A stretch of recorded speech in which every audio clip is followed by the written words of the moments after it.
Now? Hey guys, it's Jessie Graff. Most people know me from Ninja Warrior, but I've actually been doing stunts for over 10 years. And stunt people don't just chuck themselves off bridges and throw themselves at the ground. The people who make it all possible for me are the stunt coordinators. They're kind of like my personal heroes who set up the amazing situations that make me able to be a superhero. Like they bring in all the riggers and they set up everything. It's just, they really are the superheroes of the movie industry. And today I get to talk to some of the biggest legends ever. Let's see, do we want to do one at a time? Can I just bring in Conrad Palmisano first? He goes by Connie. And let's see, I don't even know where to start. There's so much. Hi, Jeff. Hi, Connie. How are you? Good, thanks. Thank you so much for coming. Okay, well, can you start by telling us about one of your favorite stunts that you've performed? Well, when I started, that we used to do a lot of the low-budget Roger Corman car crash movies and like that. Mm-hmm. And so we'd flip cars end for end, roll them side for side to side, but with no roll cages. Because if you put a roll cage in, you spent the money, it didn't go in your pocket. So we did what they would call ducking and diving. Mm-hmm. And you removed the glove compartment door and you wrapped it with tape and you beat a flat spot on the dash and you left your seatbelt loose. Mm-hmm. So that as you hit the ramp, you'd fall over, grab the handle, pull, push on here, lay down, just look over the top of the dashboard and off you go, end for end, flipping at 65 miles an hour and whatever like that. That's wild. And in those days, we'd drive 5 cars to the set, wreck 4 of them and keep one for us all to go home in. Oh my gosh. And they were just fun, reckless, Wild West days, yeah. You know? Well, that's been a dramatic change from that to what it is today. What it is today, because we've worked on safety to make it safer for everybody and to make it a better, safer business. Yeah, and I mean, you've been a huge part of making that happen. What sort of technical innovations and just have you been a part of making, or what are some of your favorites that have happened over the years? Well, what I've been able to do as a stunt coordinator is evaluate the new things that are coming in to the industry, mm-hmm. and then adapting those and writing sequences around it, you know, like the Russian arm, for example, that can swing over and pull up and drive underneath. And so you start to design stunts based on the new equipment. I wasn't the kind that made the equipment, but I could recognize that equipment is really, really good for what we do, mm-hmm. right? And it's part of the art form that we work with, is to take something from the written page and put it onto film. And, you know, for example, it may say that, the hero chases the bad guy down the alley. The bad guy turns down the alley. The hero chases after him. You go look at the alley, and it's just a straight alley with buildings on both sides and nothing there. And you go, well, that doesn't look very good. You go around the corner, and here's one with a big bend in it, and it drops off, and then there's a staircase and a fence you got to jump over, and then you can run across the street, and 2 cars can crash and block the hero, and the hero has to jump across the hoods, and right? And then finally catch the guy and tackle him. And so that's what we do when you go look and scout locations. Mm-hmm. And again, we're then changing the script exactly the way the director does with his thing. Yeah. For example, if the director has a scene that they're supposed to shoot in a bar between a guy and a girl, and he goes there to look at the bar, and he looks across the street and he sees a little knoll overlooking the ocean. He goes, well, I want to shoot on that knoll over there instead of the bar. That's a much better scene place for it. And that's a rewrite, and they change it, and that's what they do. Mm-hmm. It's exactly the same thing that we do, only he deals in one part of the script and we deal with the action part of the script. But we are artists at what we do, and we want to be recognized for it, mm-hmm. right? We're decades and decades and decades into what we do. How does the Academy define what qualifies something to have an Oscar or an Academy Award? Well, technically, I'm told mm-hmm. that you have to have X amount of members in your group. And once you do that, then you can get one of your group on the board of directors, and then you have a voice. Mm-hmm.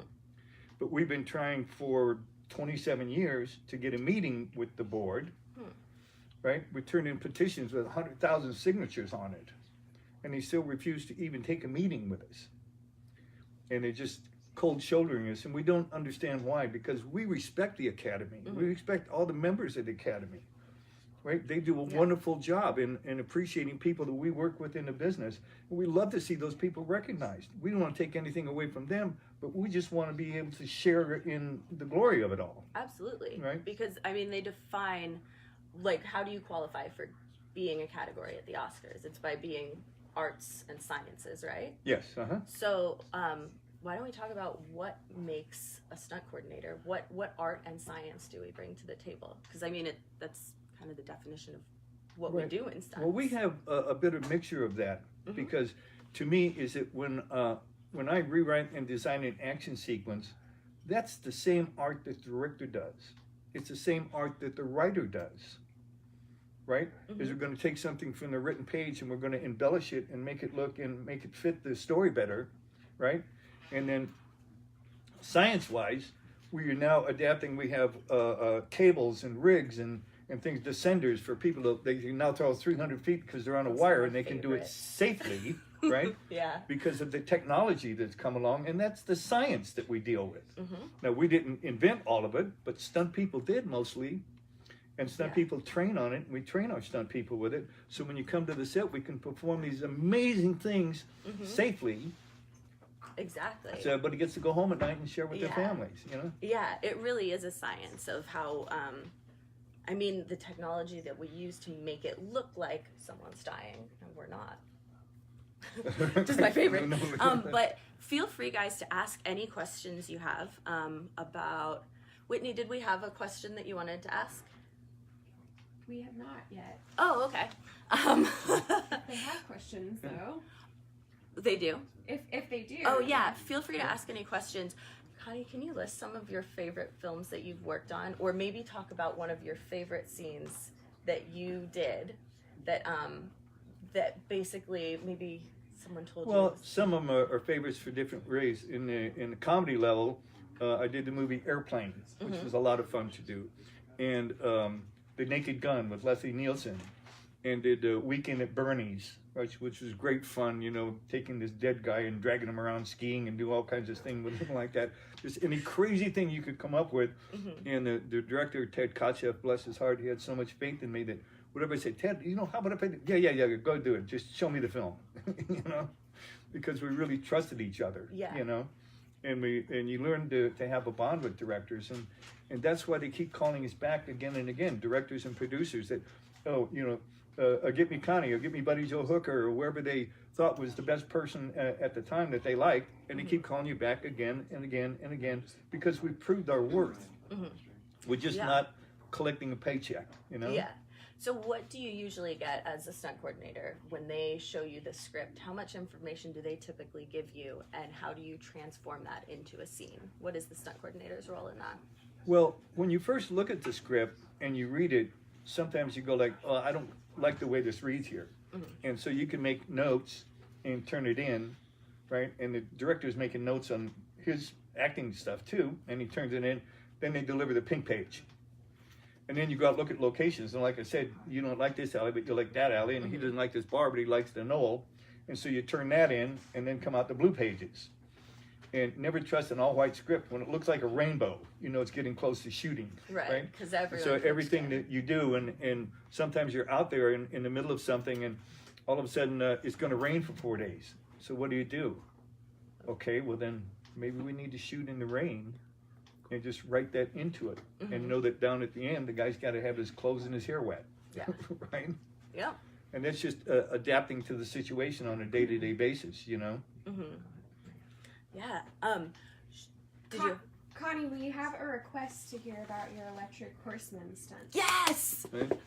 Well, on the Electric Horseman, we're very proud of that, because, first of all, it's the only time it's ever been performed successfully. It's been attempted on other shows, but my friend Roger Creed and I are the only two that ever done it, and they wanted to have the car flip upside down, landed on top of the other police car, and stay there and drive off, stuck roof to roof. And we're able to do that. So it took a lot of work and a lot of manipulation with it. And if you look really closely, you can see that as I'm turning the top car over, I've graded the road down a little bit, so he's kind of falling as I'm turning over, right? So I don't have to jump on top of him, but he's going down to and it's hard to see on film, but it's there, right? And it's just one of those things that I worked it out with big model cars and a little wooden ramp. And my friend Roger, who was the stunt coordinator, took it to Sidney Pollack, and I said, just put your hands on it, go like this. And Sidney said, okay, you got the job. And it was very funny because we were supposed to do it on this particular day, and you know, in the storyline, Robert Redford is taking this horse and he wants to turn it loose to get it out of the circus thing, right? And when he gets ready to release it that day, we're in St. George, Utah, it starts snowing. And Robert says, you know, I can't release this horse into the snow. Are you kidding? So we went on what they call a force majeure, which means they're going to shut down until the snow goes away and they don't have to pay anybody. Well, while that was going on, I got cast on a part on Airport 79. And so when they came back, I had to finish my role. And then Mickey Moore, the first AD, said, I ain't shooting this without Connie. We're going to have to push it to the weekend. So they held it off for me so that I would be there to perform the stunt with my friend Roger. Wow. Because, I mean, no one's ever done that before. Of course, they would need you for that. Yeah, because I proved to them I do it. We did a test run with a couple of junkies. They said, you can't do that with these little ramps. We need a big. I said, no, the hillside, and they need $300 for the lumber. Can't do that. Yes, I can. No, you can't. Yes, I can. So I said, buy me 2 junkers and we'll show you. So we went out there with a still camera, a motorized still camera, and we did the stunt with the 2 junkers and took it, pinned it up on a board, and went to the first scene and go, there. Done. Right. Okay, so you got to rehearse that full out once. Yeah, it wasn't meant to be a rehearsal. It was to prove to them that I knew what I was talking about. Yeah. Right? I didn't need the rehearsal. I knew it would work. Yeah. Right? But I had to prove to them it would, so they didn't bring 4 hammer chasers and 3 nail handlers and whatever from LA to St. George and spend $20,000 to build a ramp that I didn't need. Right. Because I mean, that's the science of it, knowing how to build that ramp to make the what car it is flip. because I've turned over enough cars that, you know, I know how to turn a car over, when it's going to roll over, how high the pitch of the ramp should be for a single rollover, and like that. So it's things that you learn, and it goes in your brain, and that's part of the science of it. Yeah. What's one of the coolest scenes that felt the most artistic for you? Does that make sense? Is that a weird question? It's kind of hard to say exactly. We can come back to that. But in the Rush Hour movies with Jackie Chan, everything has to be done to the nth degree. And in Rush Hour 3, we're shooting in Paris, and we went to scout locations, and they couldn't make up their mind what was going to do, and they were in a very, very tight schedule because they had to get back to LA and start filming. So they said, would you stay here for 2 or 3 months and design Paris? I went, wow. If you insist. So I stayed there and designed this whole sequence on top of the Eiffel Tower. And in the script, they were supposed to jump and ride down one of the legs and then land the Trocadero Fountain, which is a quarter mile away, which is weird. But I'm looking at standing on the Eiffel Tower, and I see all these French flags all over the place. So I get an idea with, could we use a French flag as a parachute? Right? Yeah. So I got the material for it, and I had 4 stunt guys grab it and run down the alley and let it puff up, and it just stopped them in their tracks. So when Jackie gets there, I tell him what I want to do, and I have a picture of us. We're on the Eiffel Tower, and he's hanging on to the flag, and it's blowing in the wind because the wind blows up there a lot. And I reach down and I just grab the bottom edge, and it pulls him back off his feet, and he gets the biggest grin on his face because he goes, "Yeah, it's going to work." And of course, the way Jackie does it, then we have the French flag there, and when the bad guys are looking for him, he jumps in the flag to hide, to establish the flag and his attachment to it, right? So that's how he puts his input into it to make it even better than what I designed. He made it even that much better because that's Jackie Chan. Right? Yeah, and that's part of the storytelling. It's not just jumping off stuff. It's how does this how it works move the story forward. And then Chris Tucker gets blown off the edge and he's hanging on to it, and Jackie has to pull him back, and so they get back on it, and here come the bad guys with machine guns. So he jumps off and he just straddles Chris like that, and they hang on to the 4 edges, and they sail and they land in the Trocadero Fountain. So was that the actual flag that they were? How did you make that happen? Well, we did the flag part in LA on set, you know, and they had to be on wires and control because Right. you couldn't really parachute with a flag and Right. with the 2 stars of the movie. Right? Can you tell us how you were able to pull off that illusion? Yeah, basically it was through working with our visual effects and our special effects people, right? And having them put on wires and like that. And these are the things that we want the Academy to recognize, that we really work hard in making films and we contribute to every aspect of the action.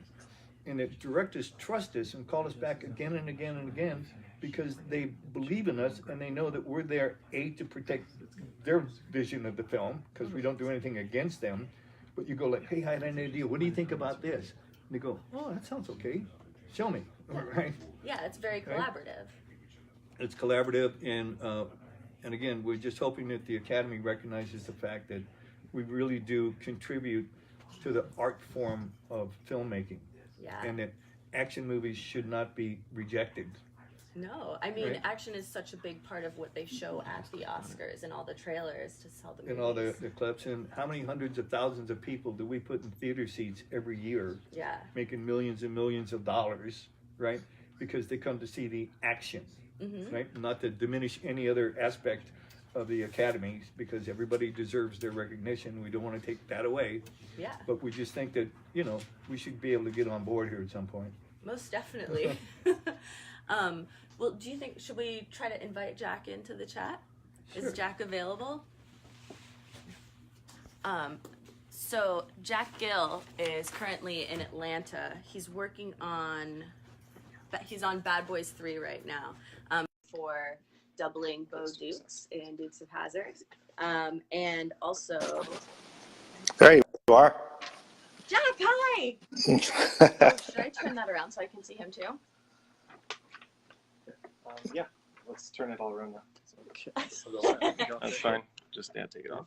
And give it to Jessie. Jack, how's it going over there in Atlanta? It's cold. It's really cold right now.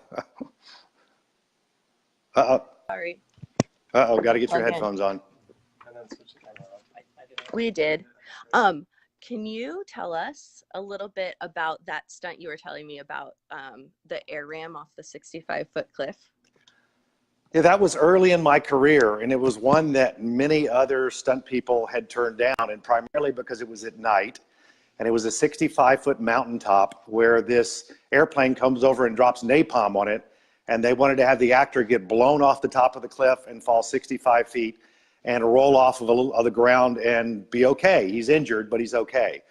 So when I first looked at that, you know, we stood at the top of this mountain, and it had a pretty radical slope to it. So the closest I could get the airbag at 65 feet was 20 feet out, 22 feet out. And so I've got an air ram up there, and I've got 13 gallons of gasoline standing right behind me in the air ram, and then another 8 gallons planted into the side of the mountain that's gonna go off about halfway down. And right before we did it, they handed me a real M16 and said, once you get off the top of this thing, throw it. And I said, there's 8 camera guys down there. What's going to happen to them? So then we started putting barriers over the 8 camera guys.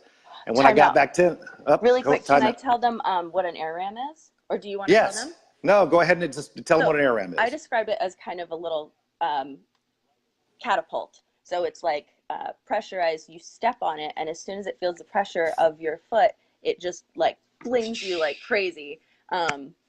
Obviously it can clear at least 22 feet. But they're kind of scary because if you don't get your weight perfectly over it, it kind of like flings your leg back into you. Or if your weight is in the wrong position, it takes a lot of skill to do. But go on. So he's getting catapulted and he can't see the mat. The biggest problem was that from the edge of the cliff, you could never spot the airbag. Yeah. So you had to take a line that you hoped was the middle of the airbag and then just go as far as you could to try and get to it. So I had rehearsed on flat ground, trying to get at least 18 feet on flat ground, knowing that maybe I could get 20 with the arc. And I was able to get about 21 feet. So I said, okay, fine, this is going to be great. And right before we did it, this guy that was filling up the gasoline behind me He said, hey, if you step on that air ramp, does the gasoline still go off? And I went, yeah, it still does. So that's the issue that you just stated, that if I miss the air ramp and it flips me upside down, I'm standing inside of 13 gallons of gasoline going off. So it all went off perfectly. I sailed through the air and landed in the middle of the airbag, and everything was fine. And I got paid a whopping $750 for it. But I was able to do something that a lot of other people couldn't do, and it made me feel good about it. It was one of those adrenaline pushers that you do once in your life and never do again. Yeah. It's the most satisfying when it's just like, it seems so clearly impossible. And then, oh, I just realized my mic is in the wrong place. I can still hear you. Oh, good. And then you pull it off anyway. But I'm glad you only had to do it once. So can you tell me a little bit about what you've been doing with the Academy, working towards getting an award for stunt coordinators? Yeah, we started back in 1991, and when I petitioned the Academy, and I've been petitioning almost every year for 27 years, to try and create an Oscar category. And it can be, we said it doesn't have to be televised, it can show up, 2 days before the technical awards, it can show up on the red carpet. We don't really care about the televised portion, and we thought that was what was going to be the sticking point, but it wasn't. After 27 years, they have still denied us an action Oscar in any category whatsoever. Be it stunt people or the stunt coordinator, they just have said no to everything. And I think what it's broken down to is that they just don't want us at all. They don't believe that action is a part of the movie making process. And it's not that they're ignorant to what we do, because they do understand what we do. And the meetings that we have had with them, they say, look, we understand you're a big part of the action industry, but we don't want to give the action industry any accolades at all. For us, it's not about action, but yet when you tell them, they publicize the Academy Awards with a lot of action events. Yeah. They still think they would rather not have actions at all in any part of the proceedings. So what we're doing with hashtag boycott Oscars is we're trying to show them that there is a lot more people out there who like action movies than they think. And if we can drop their ratings a few points, we can say, look, you need to cater to the action movies. Even though you don't think that they qualify in being artistic or technical, they really do. In an even sort of way. It's like we are both technical and artistic. And every department head that we deal with agrees with us. And that's where we got the over 100,000 petitions from the public, and where we got all the letters from previous Oscar winners. I thought when Helen Mirren stepped in and wrote this letter and then went public with the fact that we should have an Oscar category, I really thought they would say, okay, if she's going to say it, and she's not really an action-oriented type person, she really believes in us, and they still turned a deaf ear to us. They said, we just don't care. And have we gotten any explanation as to why they would not want to do this? Well, over the years, over 27 years, I've heard every explanation you can think of. I've heard, if we give you this award, the stunt people will go out and try and kill themselves. And the retort to that is that if that's true, special effects would be in the same boat, because you give an award to special effects, they could blow people up just to get an award. So that's not really relevant to us. No. And then they went to, we didn't have enough members. And then they went to, and now that we've got enough members, they still deny us.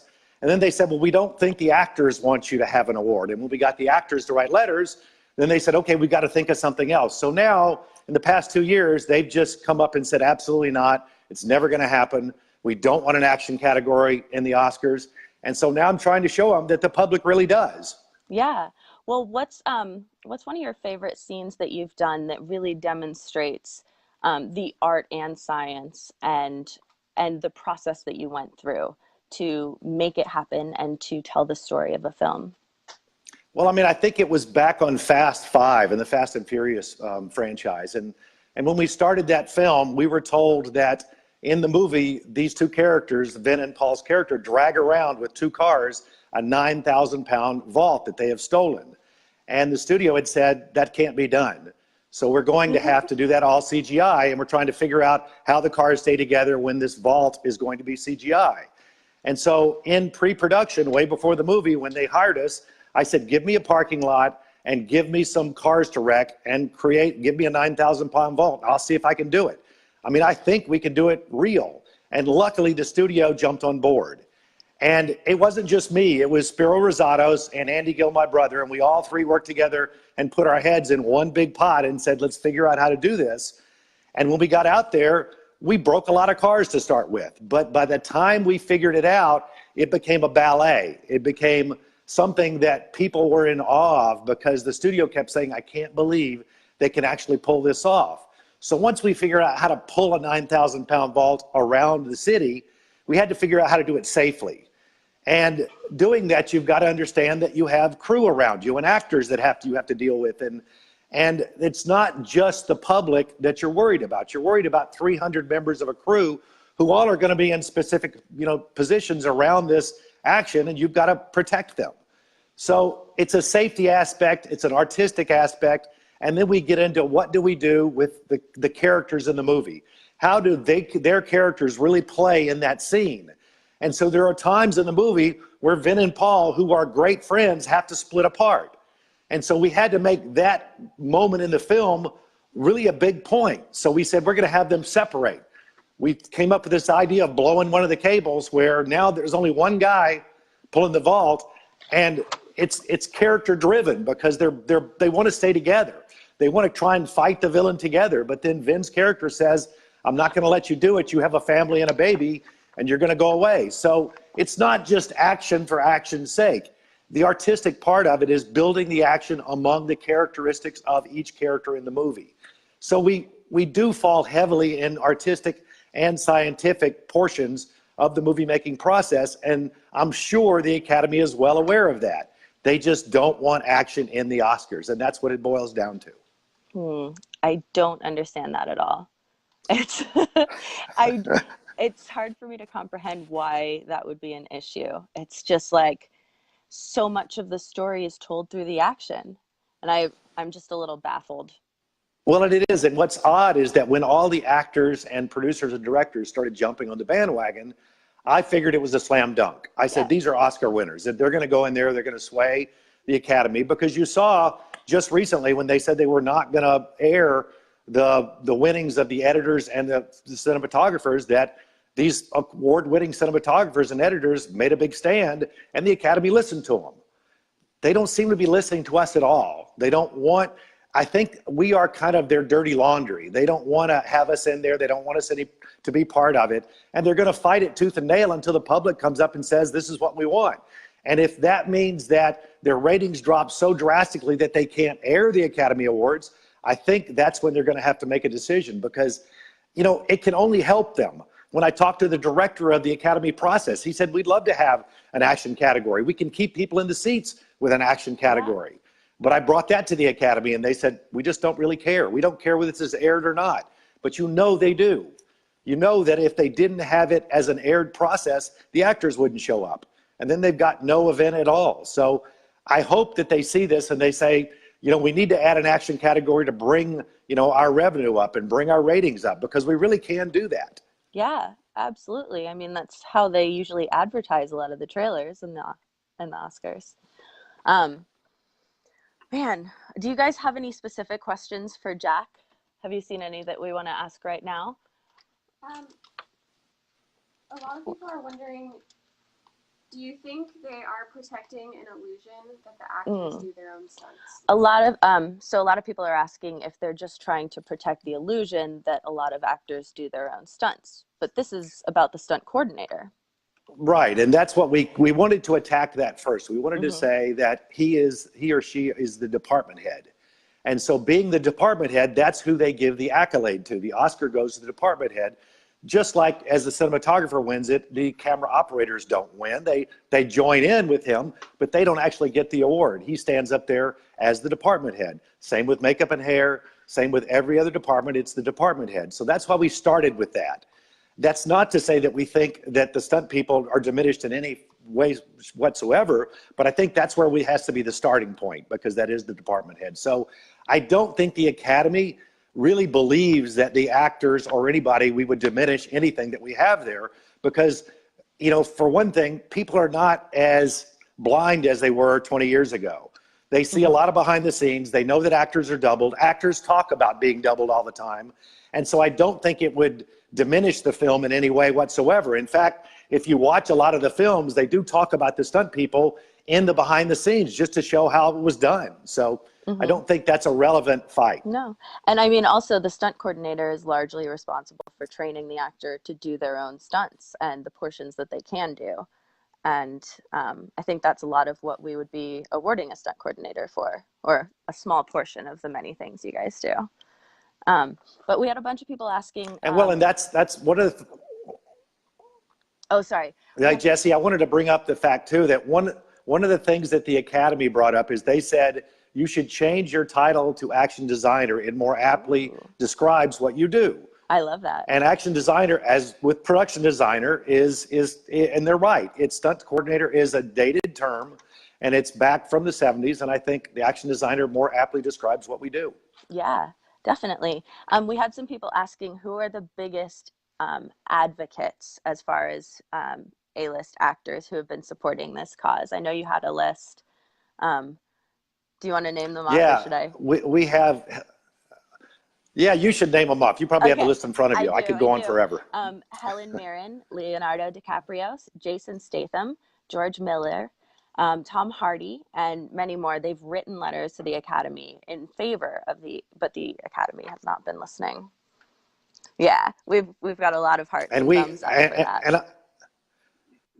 Well, and I even did back in the 90s, late 90s, I put a petition together and Robert De Niro signed it and Martin Scorsese, and, you know, we had Arnold Schwarzenegger, and it was an amazing cast of characters that are, you know, they've all won Oscars, they've all been nominated, and I took it to the Academy and they said, they don't make the decisions around here, we do. So it's just mind-boggling when we can only help them why they don't do this. Yeah. I don't know. I don't get it, Jack. All right.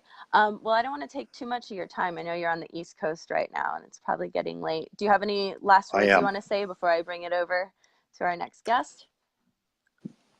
No, I hope that everybody can go to hashtag boycott Oscars. And, you know, one of the big things about this is that we have hashtag Oscars for Stunts.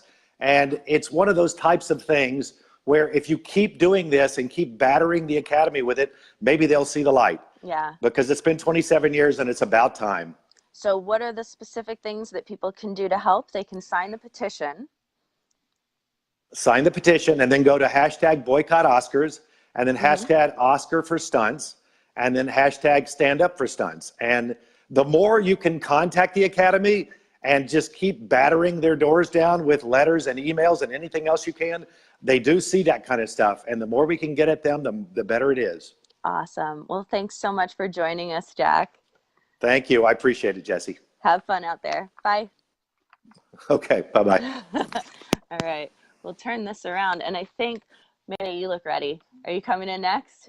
All right. So Manny is famous for his one of his first roles as Big Jim Slade. But also one of the things that I think is so cool about him is that he doubled the Hulk when it was Lou Ferrigno, and that was pretty revolutionary. Hold on, we're going to turn the camera around so you can see both of us.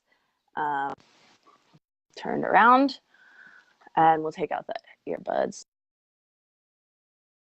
Hey, Manny. You're doing a good job. Oh, thank you. I'm so excited.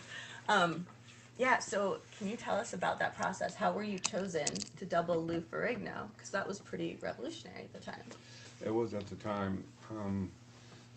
When they were looking for a double for Lou, they had problems because they couldn't find a stuntman that had that type of a physique. Yeah. To double an actor like Lou. And I was a competitive bodybuilder at the time. I had just won my Mr. America and Mr. USA competition. So Lou and I were very similar in physique. So when they went out to try to find a double throughout the stunt world, they really didn't have any success. So they reached out and said, well, let's try to find somebody, maybe a guy from the gym that we could transition over to being the double. And I had been in the business for a while trying to make a name for myself, but I came from the East Coast. I didn't have any friends, relatives, or buddies that would say, give this guy a shot, throw him a bone. But Frank Orsardi, who was a stunt coordinator on the show, he heard of me and brought me in on an interview with probably 15 or 20 other guys. They were like football player types. They were big guys, but they didn't have, you know, the muscularity, the chisel, V shape, and all that stuff. So Frank immediately pulled me aside and said, you know, you're one of my favorites.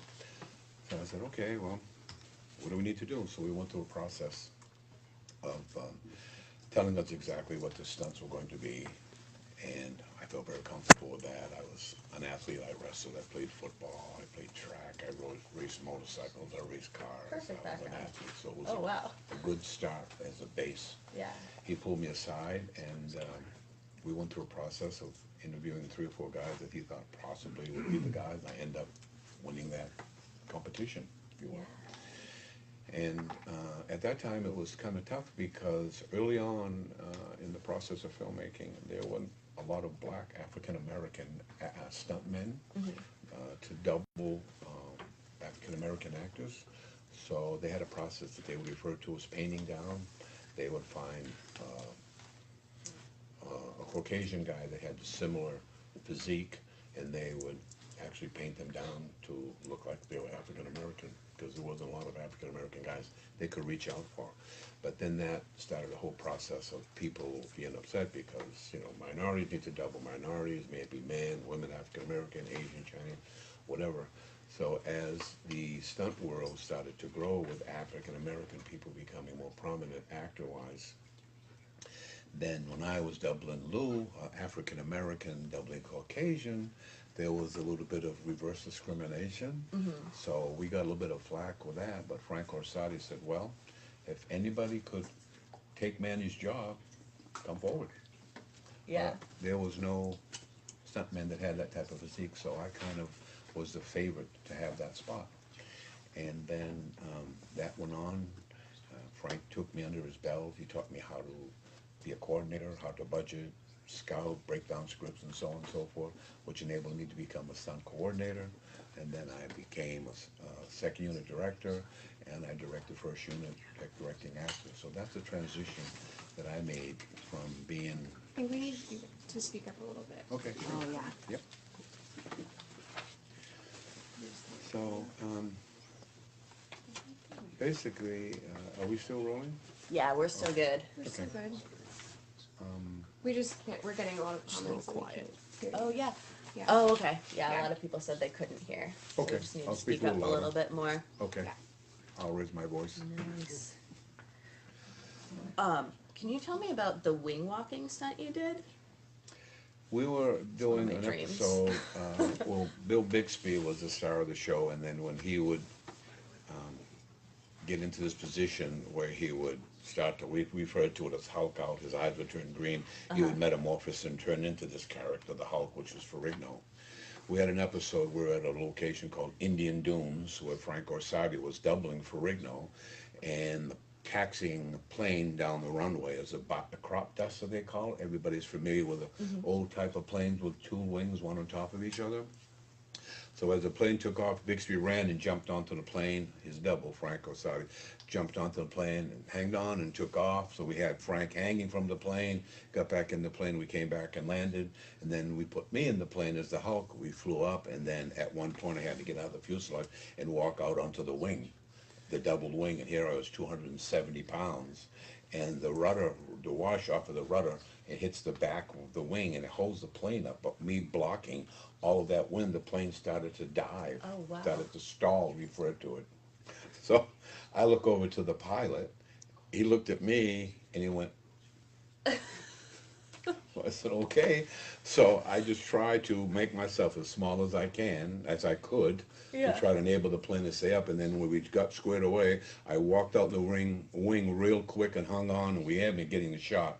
But it was 2,000 feet. I'm out on the wing, just a wig and cut off shorts on. It was pretty exciting. It was pretty exciting. Oh my gosh. Yeah, it was pretty That's exciting. one of the coolest things. I would love to wing walk. Yeah, That's amazing. yeah, it was pretty cool. As a stunt coordinator, could you tell me about one of the times that you had to get really creative to make a shot work? Well, I did a film called Disturbia with DJ Caruso directing, and Connie Palmisano was part of that project as well, where we had a car chase and we wanted this car to flip over, hitting another car from the rear. Okay. Generally, we put what we call a pipe ramp. It's an apparatus that makes the car go up a ramp and flips over. Generally, that's positioned behind the car that you want to hit, and the camera generally is in front of that car. So as the vehicle comes down, it hits the rear of the car, enables that car to cannon pull out. Right. So I wanted to shoot multiple angles, so I designed the pipe ramp to be ingraded into the vehicle. So if you look from the front, you couldn't see it. If you look from the side, you couldn't see the ramp or the rear. So that enabled us to use multiple camera angles, and the chase vehicle that was going to hit the car, we're able to create an illusion as if he really hit that car, and that's what actually turned it over without actually seeing the pipe ramp on the ground behind the car. Nice. So That's that was very pretty cool. scientific. Yeah, it was good, and I the shot love worked out that. perfectly. Yeah. Why do you believe that stunts deserve an Oscar category? Well, action films have been around since time, since they started Yeah. making films. All different types of action, from Harvey, I mean, it's just, I can't give you an exact date, but action has always been involved, from the westerns, guys falling off the horses, rearing horses up, being dragged under the stagecoach, till today we have like Jack Gill, some of my colleagues here, Connie, Buddy Joe Hooker, who you'll meet momentarily, Peter Antico. I mean, we have some of the top people in the stunt industry ever here. And for the movies that make all the money, they generate so much revenue, and to have the Academy not recognize us for what we do, it's unacceptable. The top, I don't know, 15, 20 years of filmmaking, top movies are action-oriented films. Yeah. And, I mean, we all put our lives on the line. Every day we go to work, the director wants something. I want bigger, I want faster, I want harder, higher, longer, whatever it is. And we have to make that happen. And we always answer the call, no matter what it is. We figure out a way of achieving whatever they ask us to do. And without having some kind of recognition for that, it just seems that we don't understand why the Academy will not recognize what we do. There's other departments, not naming them, but maybe do or do not have as much influence to process of making a film as we do. But my colleagues here will all agree with me that what we do should be pretty high to the top of the list for people looking at us, and, you know, enable us to have a category in the Academy. We had a question from someone who wants to know, what is the Academy? Well, the Academy, Academy of Arts and Sciences. yes, Academy of Arts and Sciences, they're the governing body that generates who's awarded what for what department. What awards go to each individual. They create the awards. They create they look at all the categories that are nominated, and they choose the one that they think is at the best of their field. So specifically right now we're talking about Oscars. Right. And a lot of people want to know where they can petition and where they can write to the Academy. Can we put that on the screen? We'll put a link in at the end. But what is the website? Do we have Oscars for Stunts? Oscar for Stunt, singular though, right? www.oscarforstunts.com. Okay. www.oscarforstunts.com. So yeah, you can sign the petition. You can also get on Twitter and use hashtag #StandUpForStunts, hashtag boycott Oscars. Was there a third one that we were doing? I think that's it. I think those are the main ones. Boycott Oscars. Let's see. Do we have another story we wanted to do before we bring in another guest? Or we didn't talk about what you're working on right now. I'm currently working on a TV series. It's called The Affair. It's a Showtime show. Mm-hmm. And we're in our 5th season. And I'm the stunt coordinator, the action director, second unit director, and the director. of one Wow. episode. Oh my gosh. So that's currently what we're doing right now. It's a popular show Yeah. called The Affair on Showtime. What are some of your favorite problem-solving experiences that you've had on that one? Well, I try to use the actors as much as I can to create whatever illusion that we're trying to make. Obviously, people have different levels of skill. From doing a simple punch falling over a chair, a sofa, all the way to driving a car and actually doing some skid around in circles or sliding up. I'll take them out if it's a car stunt. Take them out and I'll work with them 3 and 4 and 5 days, however many days it takes for them to do something very simple, but nevertheless we can capture the actual actor or actress in the seat of the car without going too crazy. Then I have to bring in the stunt doubles to do the over-the-top stuff. But working with the actors is always rewarding and challenging. They feel like they've done something great, which in essence they have, because Yeah. they're actors. They're paid to talk and not to do the action. But when they do it, it's a real it's a real accomplishment for me. Yeah. To have them do their own stunts and they walk away feeling like, yeah, we did it Yeah. together. Oh, that's awesome. So, okay. How close does the stunt coordinator work with the other departments? Good question. Yeah, it's a great question. We work hand in hand with all the other departments. We start off, we get our script, we sit down, we break down the script, we sit down with the director, and he gives us the script, and he says, okay, 2 people walk into a bar, and then a fight happens. Well, what does that mean? We have to create what that fight happens means. We bring in ND people in the back of the bar, so to speak, that are fighting, or the hero comes in, we call the hero the star of the show, and he starts to have a little argument with somebody, a bottle's broken over somebody's head, blah, blah, blah, whatever, then the fight has to start from there. But that encompasses the special effects department, the hair department, the makeup, the wardrobe, so all those departments come together, and then we have to collectively decide what we're going to do to get the shot and make sure that we have multiples, whether it's wigs or wardrobe, whatever. So we work hand in hand with all the departments. Special effects is like another hand for the stunt department. When we do things like turn over cars or roll a car over, we have to ensure that they have the proper roll cage inside. We have to take out the battery and do all these other safety things, because safety first is when we're doing stunts. It's always safety first. You can always come back and get the shot a second time, but you have to make sure that everything you do is on the top of safety. That's what we really try to pound, safety first. Definitely. I appreciate that. Absolutely. Greatly. Yeah. Well, cool. Thank you so much for coming in. And if you guys have more questions for Manny, he's going to be here for a little while, so throw them out there and we'll make sure that he comes over to answer them. Excellent. All right. Thank you. Yeah, thank you. Okay. Where did this go? Way to go, Manny. Yeah. Well done. Yeah. Oh, sweet. Okay, so our next guest is Buddy Joe Hooker. So one of his coolest stunts that he's known. Hi, Buddy. Hello.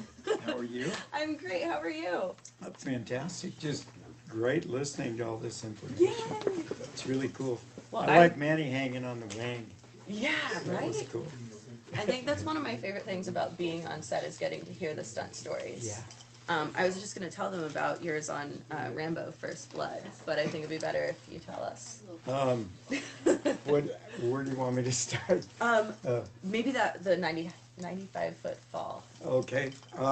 Actually, that's how I got the job. I went in and interviewed with Ted Kosha for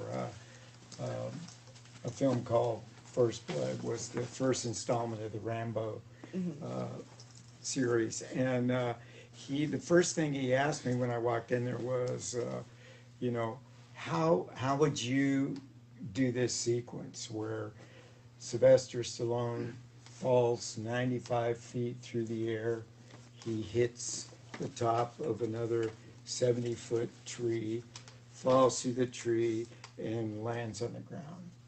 How would you do that? So Was he asking you as a performer or as a stunt As coordinator? a stunt coordinator. Okay. I was interviewing for the job. Little did I know that I would ever be doubling Sylvester Stallone doing a stunt, but that's just kind of the way I approached it to as if I were doing it myself, how I would do it. And so that kind of gave me the idea of how to at least present it to the director. So, you know, I told him how I would do it. I would do it in several stages, like the first section, do the 95-foot high fall exit frame, have some tops of these trees, so it looked like he was going into the tops of these trees. Then do another shot where you would have the stunt person up in a cherry picker about 10 feet above these treetops that were, you know, when we did it, they were about 40 feet tall. So then phase 2 of it, the stuntman would jump off out of the cherry picker, crash through the top 10, 20 feet of these trees, which are very nimble and no problem at all. So they're Exit like the frame. flexible trees that aren't going to necessarily break off and impale you. Yeah, these are like, these trees were like, some of them were 120 feet tall. Oh, wow. So by the time you go from branches this big to the top, they're little spindly things. So it's kind of cool. You just go through these, exit. We put some boxes down. I landed in the boxes.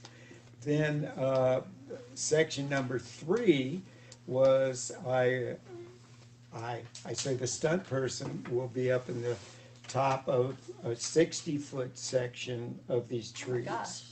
So at that point, the stunt person, doubling Stallone, would crash down through about 60 feet of these branches and exit the frame. So he went, cool. he kind of sat there for a while and pondered it all, and they went, "That's great, you got the job." I went, "Oh, cool, that's great." So just by telling him how I would do the stunt if I were doing it, that's how I got the job. And then consequently, I ended up doubling Stallone and actually doing all phases, 3 phases of the stunt myself. Excuse me, there was phase 4, I forgot. Is in phase 4, we would take the actor, Sly Stallone, he would get up, we figured, you know, I would talk to him and say, "Sly, why don't you get up like 3 branches, we'll have you laying on this branch, you fall off, hit this branch, and then exit into some pads." And you know, we were going to put a pad on him and all that kind of stuff. No, you know, no, he wanted to go up another 3 branches, so that So how high was that total? total probably from the ground maybe about 15 feet. Okay, so And not we a had comfortable landing distance, but Oh no, it would have been a great landing. We had a porta pit and Oh, some little boxes on nice. top of that. No, he's not going to the ground. Okay. So we had a perfect landing for him, but the fact that he wanted to go up 3 more branches meant that he was going to drop, you know, 4 feet to a branch, and then another 4 feet to a branch, and then off. So the only real accident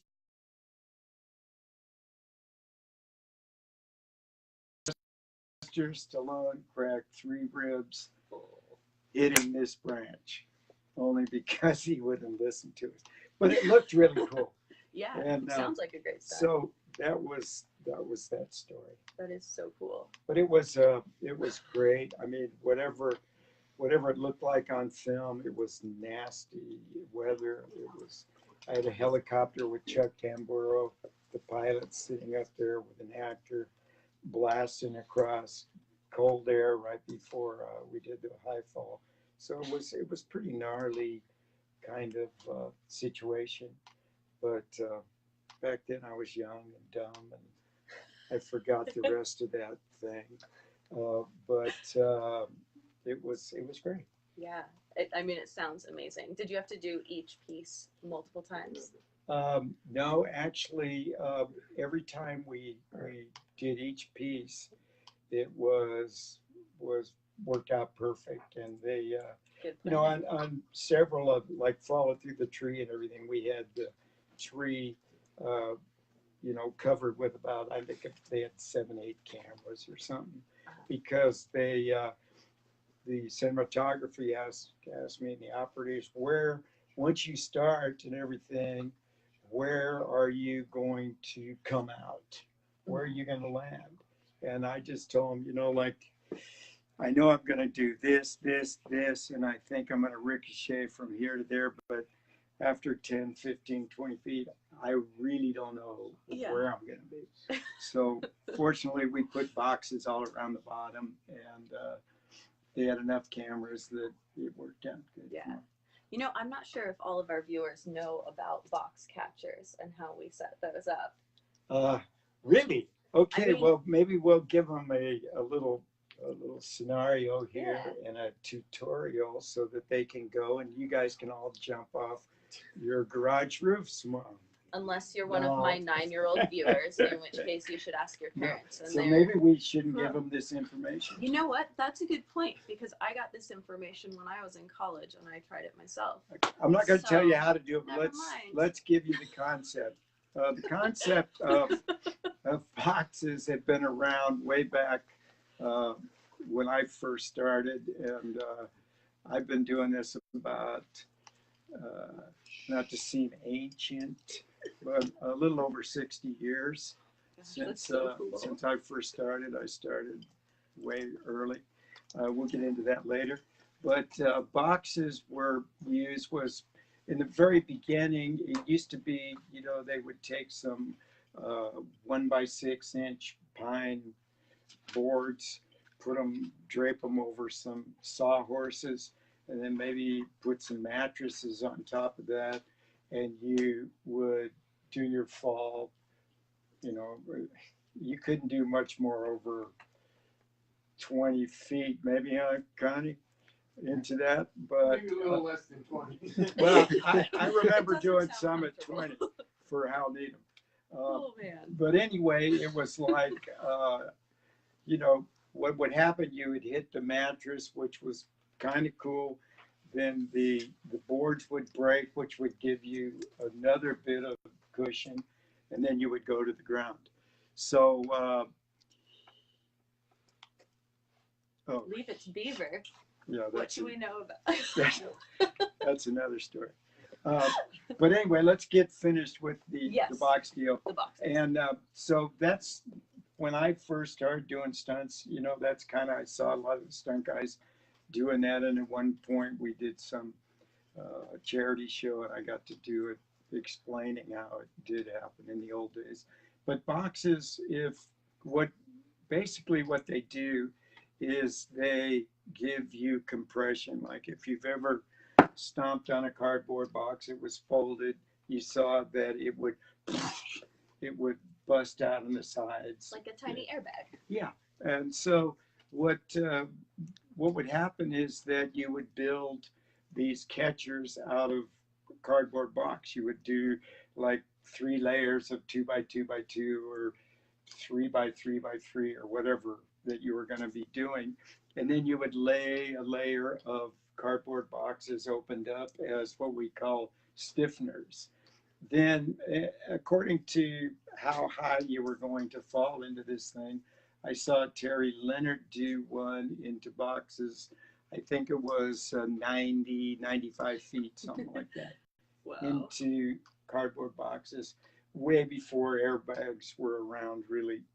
And knocked him cold as a wedge, but he did do it and was very, very awesome, especially from a guy who thought he wanted to do high falls and stuff. But anyway, that's the way they work. And you can even, if you want to cushion it more, it depends on how you're hitting them and all that kind of stuff. You can either, sometimes we would cut the corners out of the boxes. So in the beginning stages, when you would hit those, they would go away really quick. Mm-hmm. And then that would get you into the next section that would not as quick, and then into the next section, they kind of just let you down easy. So, I'm not going to get into the real, how to really do it, because I don't want you people out there hurting yourself. Very complicated. If you really want to do it, call me up and we'll make a date. But actually, that was the advent to, the airbags. First airbag I ever went into was one that Hal Needham, one of our famous stunt coordinators, filmmaker, director, all that kind of stuff, is he acquired one from the fire department, who were experimenting with using those for people jumping out of windows and people trying to commit suicide and all that. So it was a big black bag about like this, not quite 4.5, maybe 3.5, 4, something like that. But you could do probably, 35 max, 40 feet into it. I know I went into it a lot of 30, 35, but would bottom out every time. But as long as you hit it right, it slows you down. You walked away from it. But it still would take your breath. But that was the advent of catchers, and then you got into Dar Robinson stuff and all that, where you got really sophisticated equipment, which enabled him and other people to do incredible things that would have never been able to do before the advent of some of these. The highest that Dar did? Yeah. I think AJ Bakunis was trying to break his record at 324 feet, something like that, which... That's so incredible. Yeah. How big of an airbag would that be?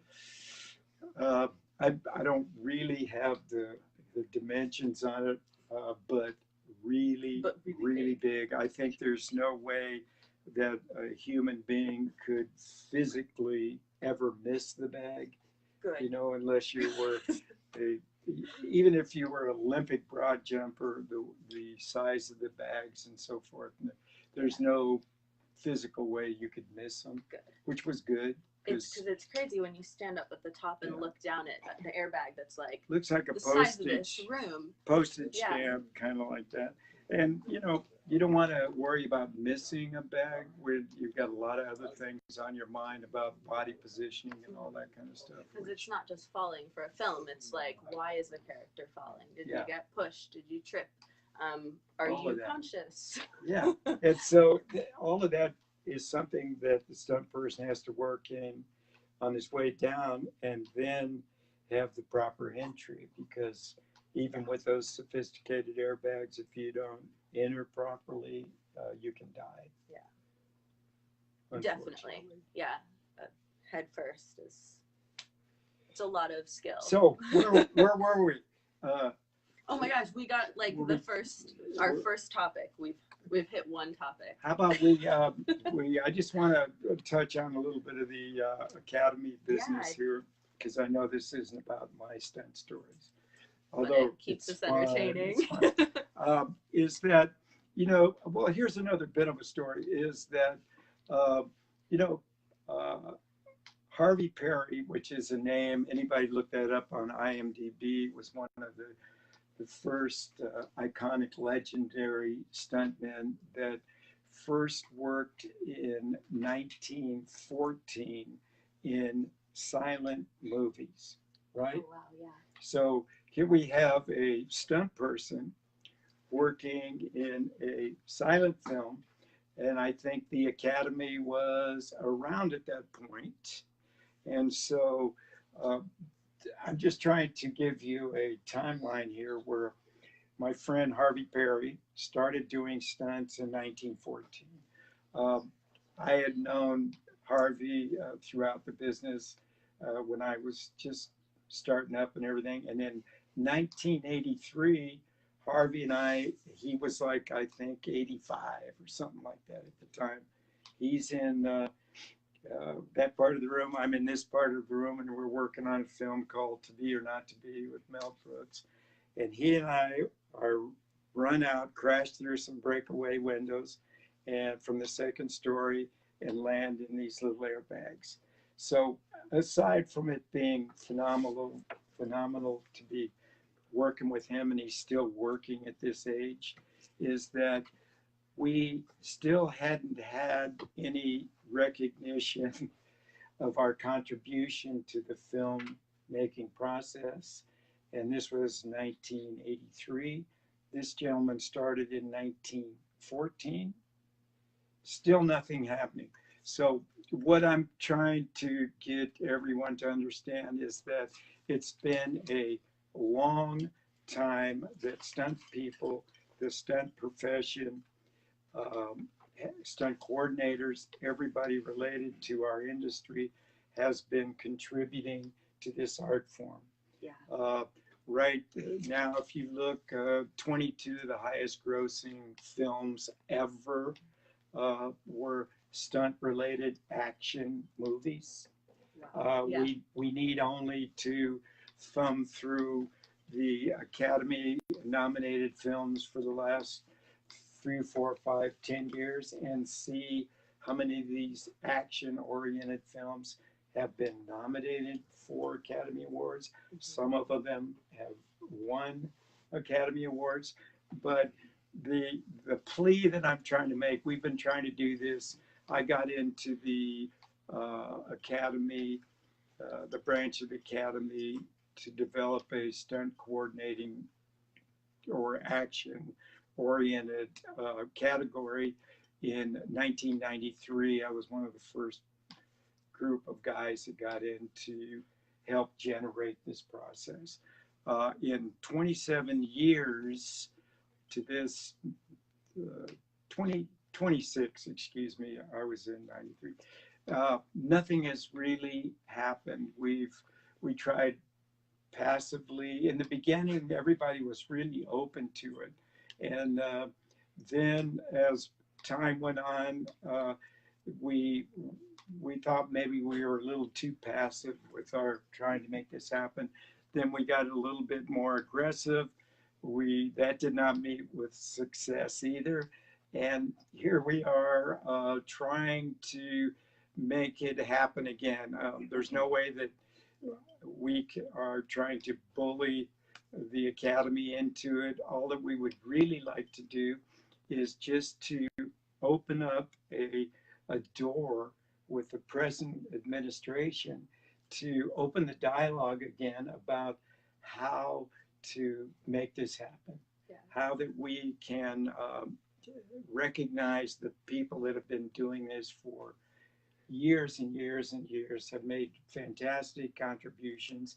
And how do we recognize those? It's not for me so much because I don't think I'm going to coordinate a film anymore that's going to win an Academy Award, but it's for everybody that's contributed for all this time and all the people that will be contributing in the future.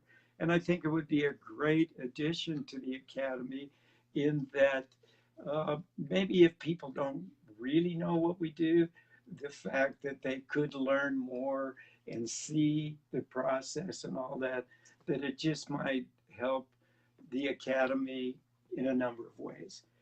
So not to, be redundant. I know everybody's talked about this tonight, but I feel very passionate about it. And not that I'm going to get an award, but if there was Academy for stunt-related work, it would make me so proud to call myself a stuntman. Yeah. So anyway, there we have it. Yeah. Thank you. Well, what do you think? Should we do it? Excellent. All right. Oh, everyone's pointing at Julie. All right. I feel Thank like you. we're gonna want to hear more stories. You can do that. But yeah, let's talk to Julie. How often do you do this show? This show once. Oh, We'll do more in the future because Can we do like a combo? yeah. Manny Anyone who and- wants to come up at the same time is more than Perfect. welcome. Thank you. Absolutely. Yeah, thank you. But okay, so I think Julie is probably most famous to to most audiences as the babe who nuked Keanu in her fight scene in Point Break. But she's also won an Emmy and a SAG award for stunt coordination, and she's going to tell us a lot of her cool stories. Hi. Welcome. Another blonde. I have to make one quick little change there. The Emmy nominations and the SAG nomination, but that I Emmy is apologize. coming for me soon. I Yeah. feel it. Maybe that was a precursor. Oh, it was. Great. It definitely was. I might be psychic. Good. Or not, but maybe. I'll go with the SAG. Yeah, definitely that. Hi. Hi. Welcome. Thank you for coming. Yeah, I'm so proud to be here, and I'm still scratching my head like everybody else, trying to wonder why SAG recognizes us and why the Emmys recognize us. In fact, sitting in the Emmys, one of the greatest parts about being there as a stunt coordinator is when the stunt part comes up and they show their reels, you hear the audience go, yes! It's the best part, right? It gets our blood pumping, it gets our heart racing, and put butts in the seats of those theaters. So somebody's doing it right. We had a petition for a very long time. We had a lot of stunt performers really work with the Emmys, and they came around, and now we've got multiple categories of stunt coordinators there. For prime time, we have dramas and for comedy as well, and it's a brilliant part of the performance and the way we are able to show it. So now with features, why is that not the same? If you go to a feature, the same thing happens. It's no different in television. Now, right now, I do a show called SEAL Team with my husband, Pee-wee Piemonte, and we love it because it's feature-like stunts. We're doing helicopter work, and we're doing fast roping, and we're dragger diving, and we're jumping off ships, and we're doing interdictions, and we're doing it with the real deal. And it feels like every day it's like a feature. Every day it's like a feature. But the fun thing for us is we actually have an academy that appreciates us. And it came along a lot because television viewers have shown that they are very, very, very loyal to their television shows. And you guys are loyal too. I know you are with features. So you need to get out and Twitter. You need to Twitter the Academy and say, stand up for stunts.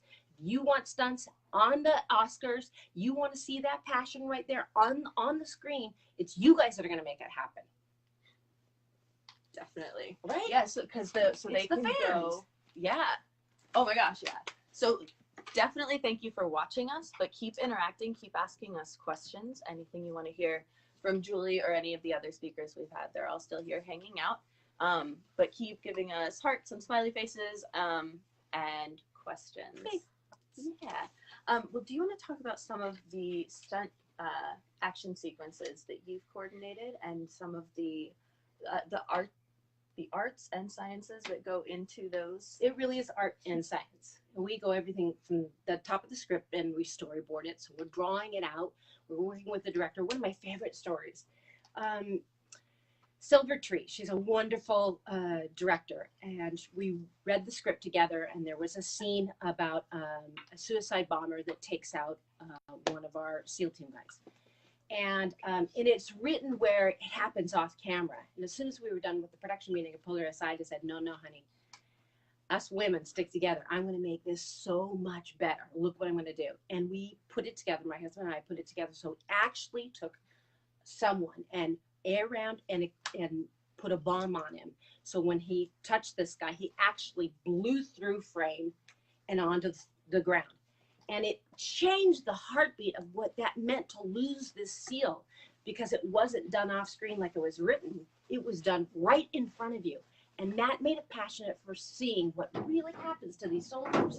That's the difference. The writer writes something, and our job is to make it better, to give it more life, to give it more passion, so that you care more about the characters. Yeah, I'm dying to see that scene right now. So can you tell me how you did that? Yeah, I'm happy to. So what we did is we put the guy on an ARM, and right before we go, we actually lit him. And we've talked about what an ARM, it's a pneumatic system that will actually blow you through the air. So the top of the scene, he runs towards them. We cut, we put him on an ARM, and we actually blew him through the air on fire, and he burned as he hit the ground. it was awesome Some fire because gel. yeah, sure, we all the safety, but it took us about 2 weeks of really rehearsing it and talking to the writers. Is this okay? Because we want the writers to be really happy. It's their beginning baby that we bring along and help with the director. Then we go to the director. Okay, what do you want to see here? How do you want to see that? Then we talk to the stunt performers and we start interviewing who's going to be able to do this the best, who's going to be a best double, who has the experience with all not only fire but air ram, and we found Max Hannes. Please tell me if I said your name wrong, and I apologize because you're a superhero on our show. And he took it all the way to the ground. We saw him hit the ground, not a pad or anything. Wow. So what kind of surface is that? Is that like it grass? was cement. Oh, that's super fun. We love landing in cement. But that's just it. We want to give the viewer that heart-stopping action. That's why we say lights, camera, action. Mm-hmm. That's us. We actually just got an interesting question. Ooh, let's hear it. Somebody asking who the stunt, if anyone knows who the stunt crew working on the Oscars tonight is, because they just descended Keegan Michael Key down into the crowd. They even have stunt performers working on the Oscars. Well, here's what's really interesting about that is now you're using our arts and science to promote your Oscars, yet we aren't invited. Isn't that funny? Come on, fans, don't you think that's funny? Oh. It's like, oh, you know, Funny, odd. we like your stuff so much that we're going to use it to help our show, but we don't like you enough to be part of it. I'm just still confused. It's so Oscar, so wrong. It's just Oscar, so wrong. And they talk about diversity, and they talk about inclusion. And one great thing about a stunt coordinator is we come in all sizes and shapes, and ethnicities, and genders.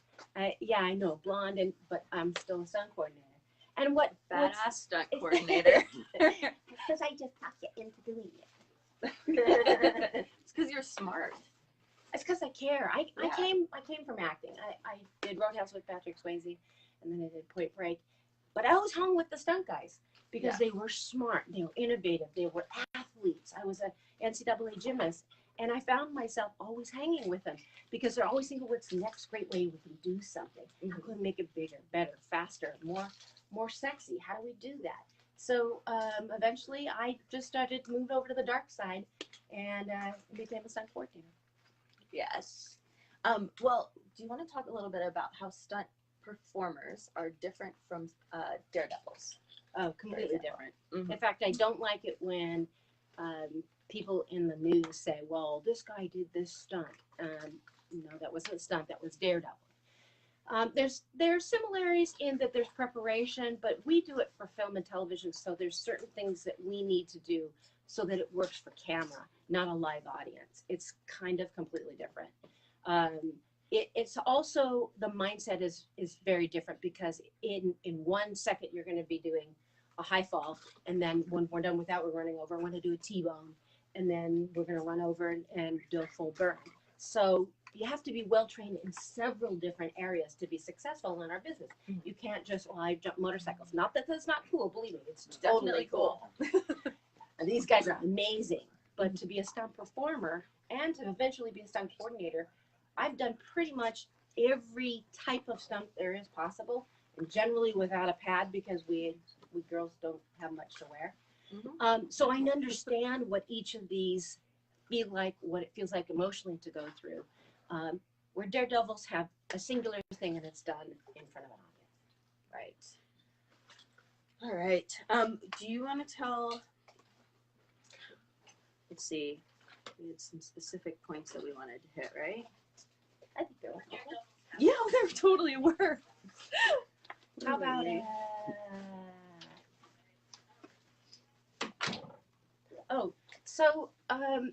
so one of the things that I hear when we're at the Emmys is what really draws you to coordinate instead of just doing the stunt itself. Now, why I love doing stunts, it's a completely different ballgame when you're a coordinator because you have everybody's lives in your hands. So it means you have to work 3 times as hard. And for one stunt, we do 70, 80, 90 hours of prep time ahead of time.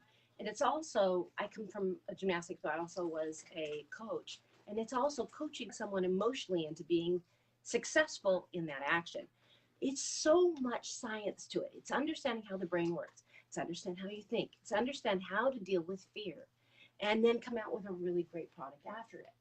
So it's not just these guys that are jumping around, jumping off of buildings, blowing things up. It really is a team of really profound, intelligent people designing, creating, taking the writer's words and the director's vision and hope and putting it on screen for them. Yeah, I think one of my favorite things about stunts is it's not just about testing your physical limits and doing the coolest thing you can. It's about using those skills to tell a story and working as a team to put it together. And pushing you emotionally. Oh, yeah. You know, it's really hard. You're standing on top of that building. I did a pretty high fall on barbed wire for Pamela Anderson, and I was carrying Trish Peters on my arm going down, and it's pouring down rain, and I'm in this skin tight dress and high heels, and I'm thinking, that's 90 feet. Here we go, ready? And when you're done, it's the feeling of, holy moly, we did this. Yeah. We created this, we survived it. That's on film now forever. It will never go away. And when I'm old and gray and can't do another stunt, I'll always look back and go, I emotionally was able to get through that. Yeah, I love, so people ask about fear all the time, and I always say, for me, it's a very important tool because it lets us know when to be alert and that there's danger that we need to address. And so if I'm ever afraid of something, I always think about, well, what's the first thing you're afraid of? What's the worst that could happen? And how do we prevent that from happening? And I think that's a big part of what the stunt coordinator does. They plan for everything. So, I mean, I usually feel extremely safe when I'm on set because I do know that my stunt coordinators plan for that. But we try to look at, my husband and I do it backwards. We sit in a chair and say, well, if anything were ever to go wrong, we would have to testify what went wrong. Would we give them every single answer they needed to hear? Did we take every single precaution? Mm-hmm. Did we examine it from every angle? Did we listen to everybody on the set who said, when you come and work for us, we want to know what you think. What do you think? How does this feel? What do you need? Because collective minds can come up with more ideas than you can by yourself. Yeah. So creating an environment where you look backwards at is everything you need to do to be prepared for that stunt. And it's really remarkable when you do it backwards because it gives you the profound look of what it is ahead. Now, fear should be used as a motivator. Like you said, clarity, bringing right and present time. And then a lot of really postulating and thinking about it. This is how I want to land. This is where I want to go. This is what I want to hear when I'm done. That's what I tell my performers. That's what you want to hear. So there's so much psychological strength in not only stunt coordinating, but our stunt performers. That's why it's science, guys. It really is science. And obviously it's artistic because that pretty picture with that guy on fire is so beautiful that you forget it's a human completely engulfed. Especially when they're flying through the air. Yep. Explosively. Have you ever almost died on set? Yes, I've had 3 very close calls. But again, because the coordinator had thought about every last thing that could go wrong, a series of things went wrong, but that last thing was the thing that saved us. And tell us what that was? Well, I won't tell you what show it was on, okay. but 2 of them had to do with helicopters. And helicopters are really crazy animals. Yeah. And I've hung out of them. I hung out of them 1,000 feet in the air over the Bonaventure Hotel in the miniskirt and go-go boots. And what they forgot to do is tell the people that were staying at the hotel that we were going to do it. And they called the 911 lines. There's this girl hanging out of the helicopter. Oh my gosh. And I remember the UPM saying, do you want an ambulance on standby? And I said, no, just a really big shovel. Because if I go, honey, that's all that's going to be it. But there was another sequence where we were in a helicopter and we were next to a building where they were going to blow the windows. And what they didn't tell the helicopter pilot is that they were going to blow a bunch of paper out of the windows as if the money blew up. And that paper got in the manifold of the helicopter and stopped the helicopter, literally. And the helicopter pilot dropped the nose radically as fast as he could to blow that out of the manifold. In the last second, he pulled up. Wow. That's quick Yeah, thinking. it's quick thinking. I'm telling you, these helicopter pilots, they're crazy awesome. Wow. Yeah, and then another time we were doing a camera ship with a helicopter and a hero ship, and one was two on top of the other, and so it created a downdraft. And myself and another stunt guy were in a pool below, and when he lifted his nose to get out, the tail rudder actually went right between us. So we pushed each other apart, and the tail rudder came right between us through the water. And when we got out of the pool, everybody said, "Are you guys okay?" And I said, "Yeah, but go look at the tail of that helicopter." And my blonde hair was hanging off the tail of the helicopter. And I called my husband. I said, "I'm done. I'm going home today." I feel like that's a reasonable decision. It was reasonable. Oh my goodness. That's crazy. Let me ask you a question. Okay. When you were little and you watched the Oscars, how old were you? The earliest time you remember watching the Oscars? Earliest time? Probably high school. In high school. And what were the things that made an impression on you? Besides the pretty dresses. I don't think I even noticed them because I mean, what You I know was why? watching was action. Because there was no movies. action. That's it. That's exactly it.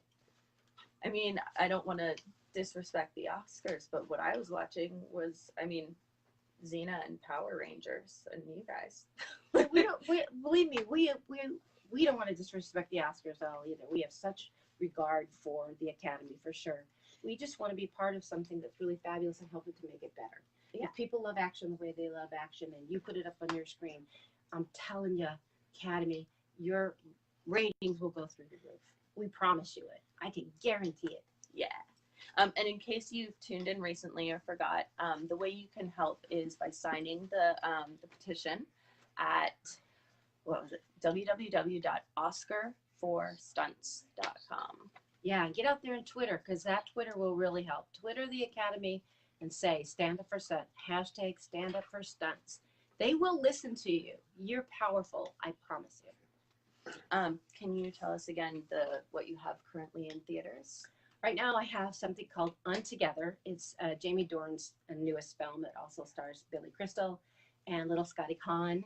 And it was great because it was a female cinematographer, a female director, and a female stunt coordinator. And it was a delight.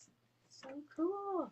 And then currently on television, you have SEAL Team. We do SEAL Team, How to Get Away with Murder, and Jane the Virgin. Oh, I worked for you on that. Yeah, That was fun.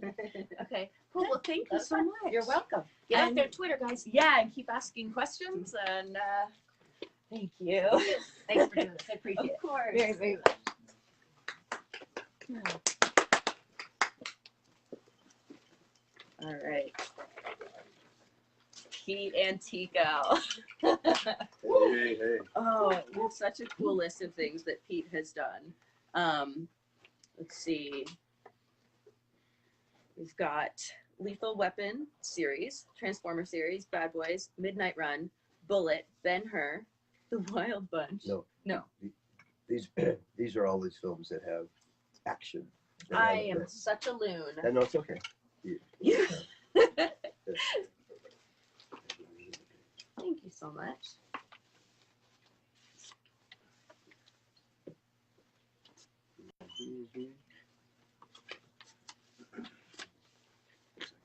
Okay.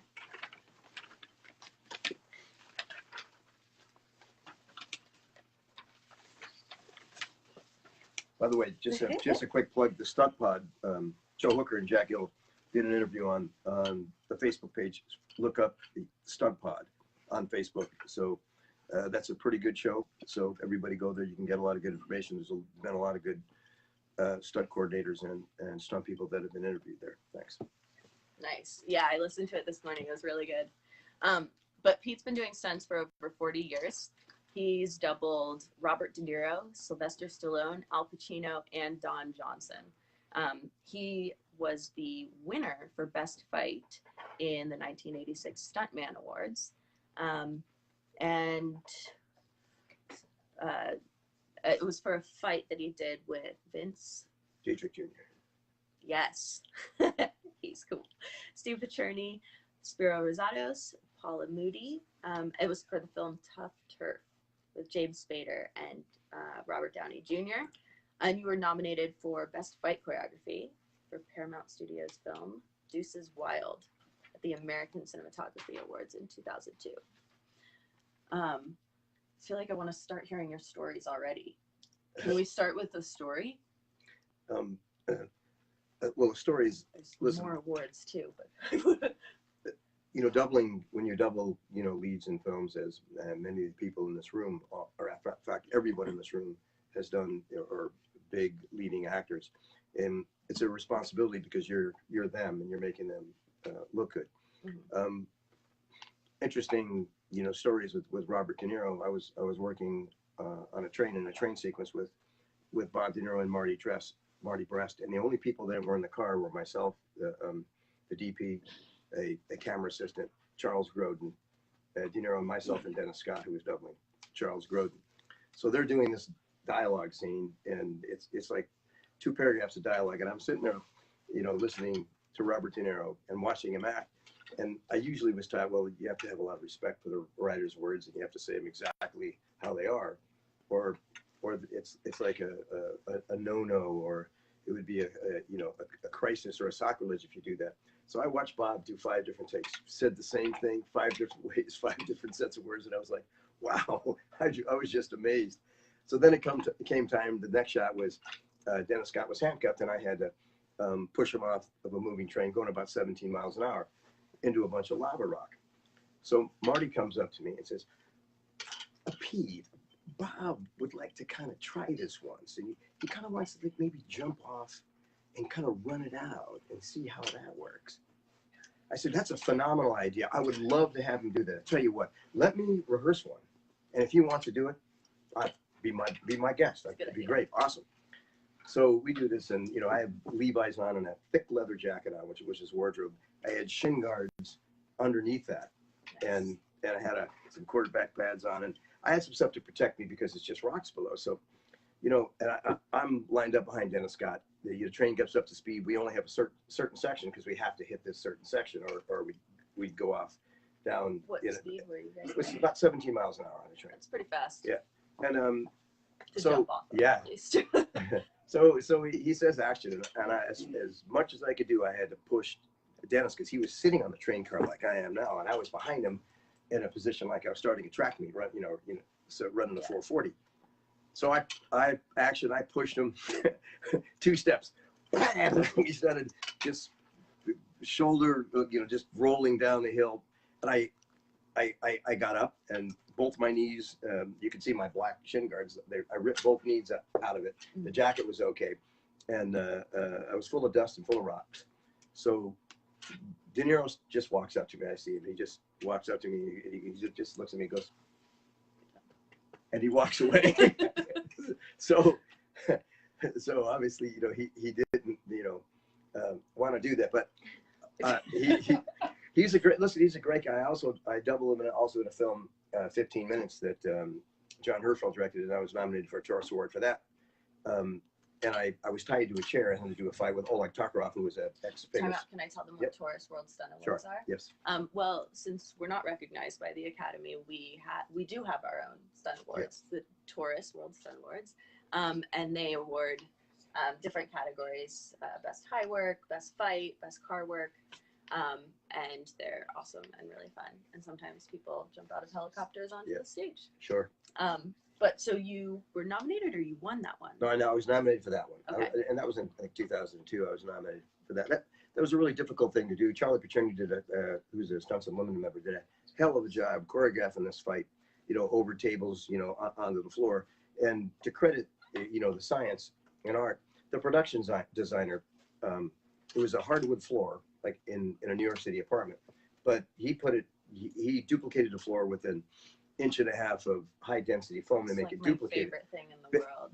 It's like 1 inch thick foam, but it looks exactly like the floor. Yeah. And it saves our backs. Yep. Yeah. So when I was tied to a chair, there's a lot of scenes when I got shoved over forwards, where my face, but when my forehead would hit the floor, or backwards, where I was tied so that I would hit the floor.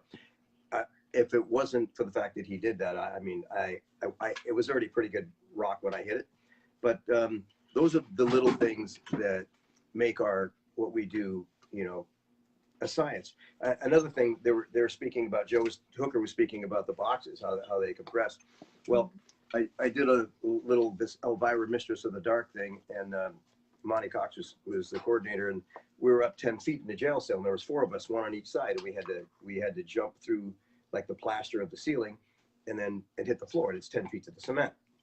So what we did was, it was a little trick. It's the first time I ever done it. I said, styrofoam cups. I said, what do you mean? I'm learning styrofoam cups. I said, so we took these little 6-inch styrofoam cups, had a piece of plywood. They dressed it and did it to look like cement. And then they put these 6-inch styrofoam cups all over the underneath of it. So it was like a false floor. So I said, that's going to break your fall. So I said, great. So, I mean, we're 10 feet from our bottom of our feet to the ground. So I'm thinking this would be a pretty rough, because I have my ankles taped and my knees taped just in case. But action, and we just had to stay in one spot. All of us just jumped right to our corner. When we hit the floor, I was like unbelievably amazed about how cushy it was. It just saved everybody's knees and ankles. It's a great thing. Yeah. So, and learning that, when I was doing some shows, I've used that many times. People have got to go to the hard floor. It's not about being macho. If you're going to go to the floor 8 feet or higher, it's difficult on your knees. Yeah. By doing that, you're saving, everybody. You're saving the stunt performer, because our job is to create an illusion of action. And the thing is, when you're talking about arts and sciences, which stunt coordinators and action designers, there's an art and science to it. Kenny Bates at Stunts Unlimited Medal won an Academy Award in 1993 for science and engineering, and they have a separate banquet for that. But he's another stunt performer that won for science and achievement. And I work with Kenny doing a Hertz commercial where I played a patron of Hertz Rent-A-Car, and the guy in the shop goes, I know that we can use jetpacks to get our customers from our office to the carport. And so then next thing you cut away, you see me with a jetpack with fuel on, like an astronaut. And the guy's saying, well, open the fill valve to 15 degrees. And then all of a sudden I hit it and I go flying up in the air about 45 feet. And we rig some high tension wires, like to mimic a telephone poles. And then I wrap in the telephone poles. I get stuck in the telephone poles, and it sparks. But that was done by pneumatics, by an acceleration and a deceleration system, which is created by the innovators and our riggers at a community. And Kenny Bates was a phenomenal rigger, and the innovations that he has created, and many other people like Joe Finnegan and the guys, the original AirRams.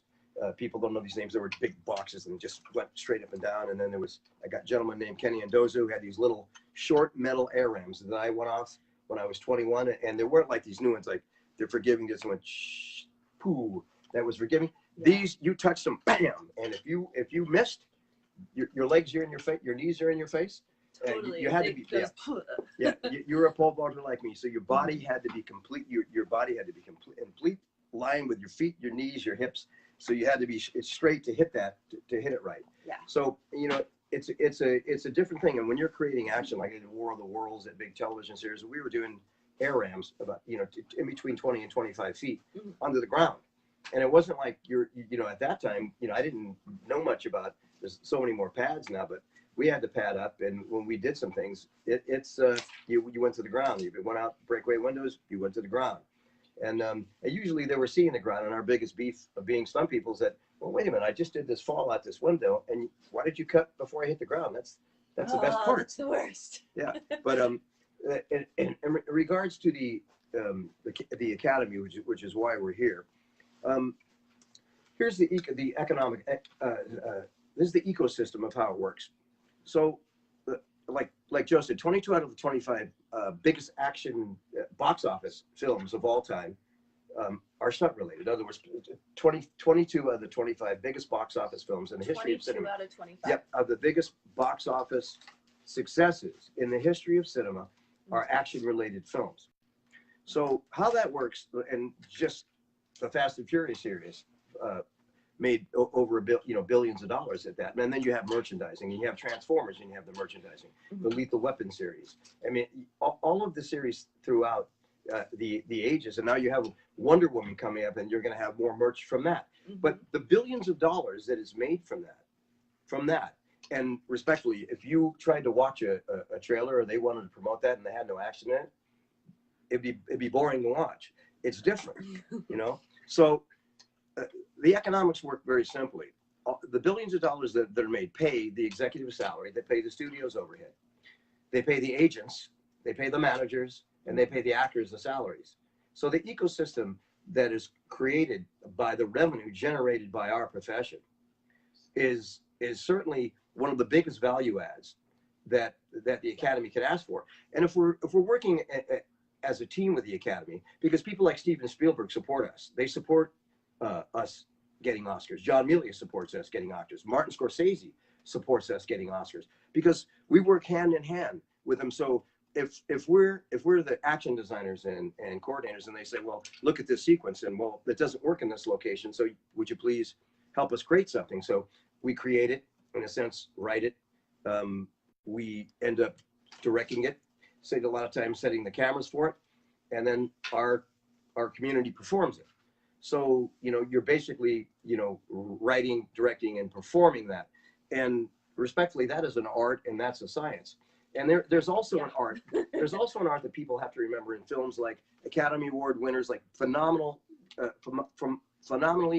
brilliant character-driven pieces like 12 Years a Slave. My friend Laura Chartrand and I were talking about this the other day. A film like 12 Years a Slave that was riveting, and you said, well, that wasn't a big action movie. But what drove the story? When you see somebody brutally beating another human being or whipping them, and you get the audience, you get that visual, oh my God, did you see what they just did?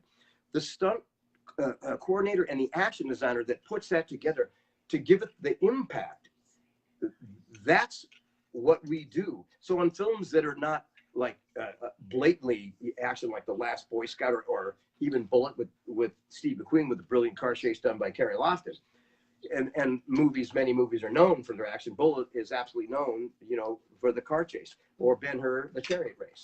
And there's many other, in Beverly Hills Cop, Gary McClarty, the original tractor trailer chase that he did, that he designed, that he directed, that they used on the trailers in the music video, time and time again, that movie at Paramount generated, you know, tens and millions and millions and millions of dollars. And that's all they use to promote it. So our art and our science and rigging cars to turn them over, or putting line locks in cars, which means you're rigging the car underneath, so when you hit the brakes that you usually hit all fours, only the backs lock up and the fronts stay open. That's called the line lock. So sounds scientific. It is scientific. Well, listen, decelerators are scientific. Descenders, I love decelerators. They're great. Decelerators. Can we tell our audience what those are? Sure. I don't. Well, the acceleration system is the cable system run on pneumatics, and when you're harnessed in, it's psychologically a bit, you know, unnatural, because you're basically jumping from a height with no catcher. So as a human being, it's like against your nature. And what it does, it's a free fall. A deceleration system, if you're going 100 feet, you would be free falling 90% of the fall, and then the last 10%. The cable grabs you and slows you down to a stop. Ken Bates, again, who worked with Dar Robinson, that was his inspiration. Probably one of the best high fall guys ever to grace, you know, the film business. He did a thing, I think, in a movie called The Force of One. He was in Times Square, and he came down about 100 feet, jump, and ended up about 6 inches from the floor, unhooked, and walked away in one shot. Now, when you're talking about an art and science, the things that we do and we continually develop, it promotes. It's like someone would invent a different, like the IMO camera or a Steadicam. That's an innovation. The deceleration system is an innovation. The air ram is an innovation. Descender is an innovation. Pneumatics, where you have an acceleration system and a deceleration system happen at the same time, so you're lifting someone up and dropping them down someplace. And that's it. I mean, you have people doing shots on cranes that they couldn't do before by harnessing people in and moving them all around. Anytime you're doing things in space, it used to be the special effects guy used to do it, but then it got taken over by custom rigging departments that were brilliantly innovative and constantly tried new things. It's like Joe Hooker was talking about Hal Needham when they first tried to do a cannon in the car. I mean, the first one that he put in just it didn't do much. So he said, you know, put 3 times the dynamite, flew him 3 times in the air, flew him sky high in the air, and then knocked him out. He came down. Well, we better do these things a bit less.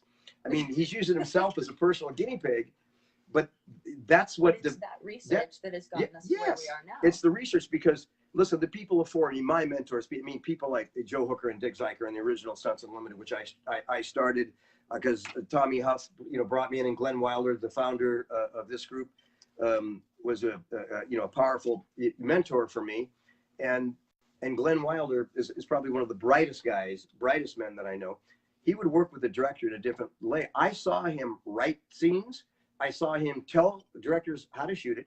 In fact, on the original set of The Terminator, which the set that I was on with Arnold Schwarzenegger, Glenn was telling everyone where to put the camera, including Jim. And Jim's a very, very, very, very bright guy, but new to shooting action. He was new at this time. And Frank Orsatti at the time doubled Arnold doing all the firework, running over the cars. And Glenn is such a student. He's such an intellectual and such a physical being, hence the nickname Wild Man. I'm not going to get into that, but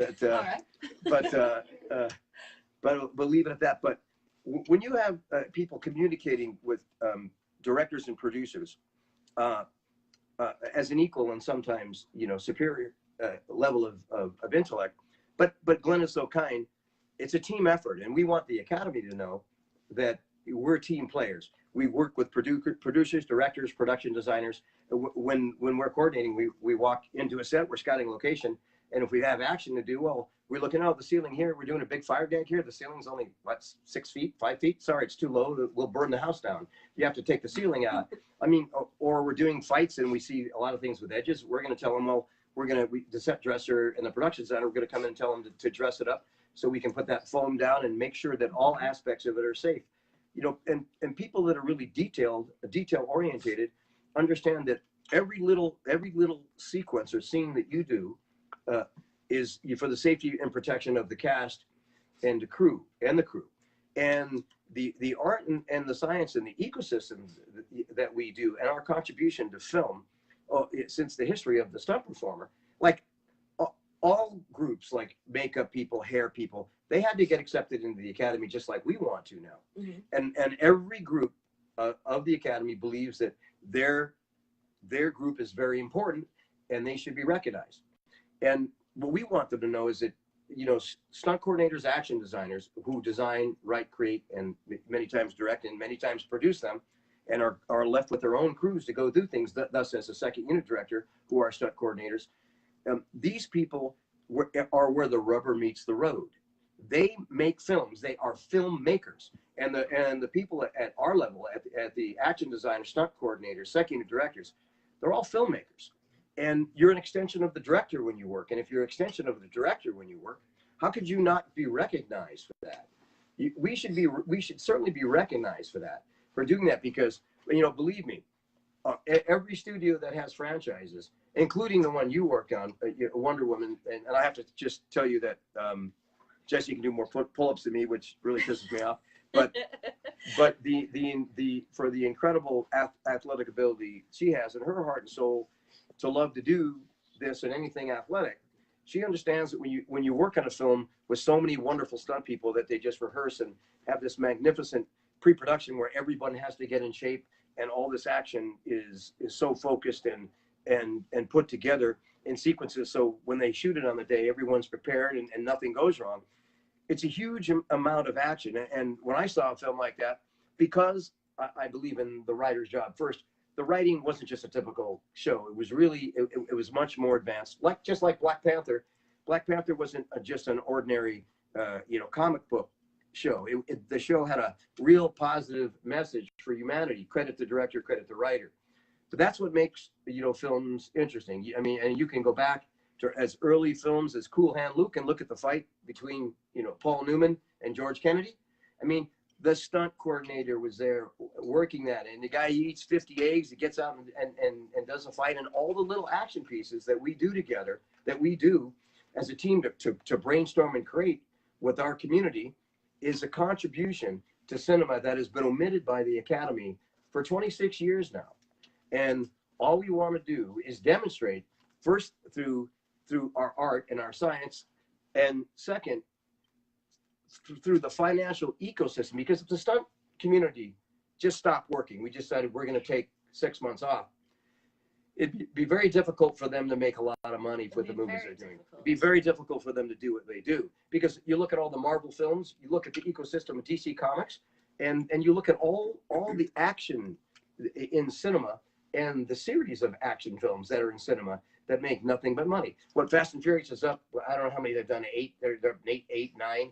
I mean, the reason they do them because they make so much money at them. And the unsung hero of that is the action. The character that doesn't have a credit is the action. I remember when they didn't even give the second unit credit on at the movie theaters, and they had to petition. They didn't. They had to petition them to put them in when it went on cable, to add the second unit. And the second unit is responsible. It's done by Spiro Rosatos, Jack Gill, Antico, or phenomenal people, and everyone from Stunts Unlimited who worked on that show. It's just a credit to everyone's profession. The other thing is you have to remember is look, Hal Needham is the pioneer. He directed Smokey and the Bandit in the early 80s, $7.5 million budget, made $150 million. So there you have Burt Reynolds going, I believe in this guy who's my friend, who I've seen do so much brilliant work and is so innovative that he can direct me. Now imagine that. Here's the 6-time international box office champion that he made more money than any actor in the world 6 years running. That's like the god of the box office saying, you're my guy and I'm ordaining you to do this, which is a creed. And Burt Reynolds is the godfather to all stunt people. Since that time, you have people directing films. I know Glenn Wilder directed something 15 years ago. So now you have people like Chad Stileski, who directed John Wick with David Leitch, and they did number 2. Then Dave did Atomic Blonde, and then he did Deadpool 2, yeah. and a phenomenal job. And I thought all those films were phenomenally powerful. Yeah. Then you have on TV, Ben Bray is directing television, Manny Perry is directing television, Frank Orsatti back in our days directing television, and in Canada, then you have James Bamford, Bam Bam, is directing and producing Arrow, does a phenomenal job as a director. Laurel Chartrand is directing films in Canadian. You have Marshall Virtue, who's directing films, a guy named J.J. Macro over there who's directing television. So all of the people that we have here that are now transitioned into television. Lynn Oding, who is a stunt person, is also directing television. It's a very natural transition, because you're doing most of the same things. Yes, and I've been writing. I produced a documentary that's coming out on Ronda Rousey. It's a 6-year project, and if our profession, if you pay attention when you're on sets, because we as stunt performers have the grace to work on so many shows that we can sit beside the camera from so many brilliant directors. And you understand, like I've sat next to John Milius, Steven Spielberg, I mean, and amongst many other, John McTiernan, who did the Hunt for Red October and the Die Hards. All these people that we're blessed to sit next to, it's a great school ground. And if you sit and pay attention to how the director talks to the DP and the actors, and you pay attention to what lenses they use, and you choose to excel, that's what gives us the school ground to do what we do.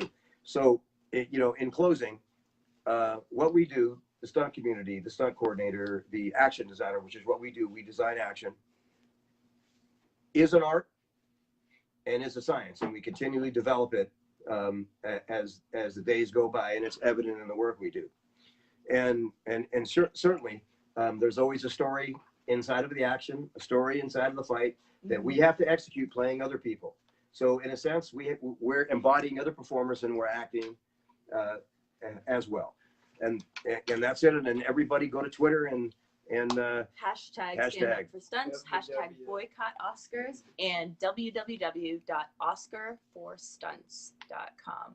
Thank you guys so much for joining us and supporting us. And leave any questions you have, because we're all on Facebook and we can all come back and answer your questions. Because I know we didn't get to a lot of the questions that have been asked. But thank you so much, and we'll see you soon.